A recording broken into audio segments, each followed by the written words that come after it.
Hi friends, இன்னைக்கு ஒரு முக்கியமான பதிவை உங்ககிட்ட ஷேர் பண்ண போகிறேன். என்னன்னு பார்த்தீங்க அப்படின்னா, எப்போவுமே ரெகுலராக வர்ற கிளைண்ட்டு ரொம்ப நாள் வரல, இன்னைக்கு வந்தாங்க. அந்த பொண்ணுக்கிட்ட எப்போவுமே அவங்க அம்மா கூட தான் வருவாங்க. நான் கேட்டேன், என்னடா அவங்க அம்மா வரலையா இன்னைக்கு உங்கள் கூட அப்படின்னு கேட்கும்போது அவங்க சொன்ன ஒரு விஷயம், ரொம்ப வருத்தமான ஒரு விஷயம். ஒரு 2 மாதத்துக்கு முன்னாடி எங்கள் அம்மா தவறிட்டாங்க அப்படின்னு ரொம்ப கஷ்டமாக இருந்தது. அந்த பொண்ணுக்கு இன்னும் மேரேஜ் கூட ஆகலை. சின்ன வயசில் அவங்க அம்மா இறந்து போனது ரொம்ப ஒரு கஷ்டமான ஒரு விஷயமா இருந்தது எனக்கு.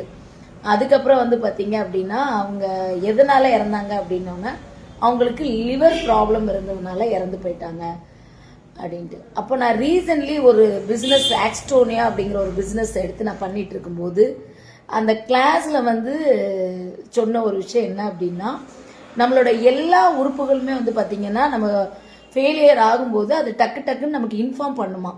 இப்போ ஹார்ட்னாலும் சரி, கண்ணுனாலும் சரி, மற்ற எந்த உறுப்புனாலுமே டக்கு டக்கு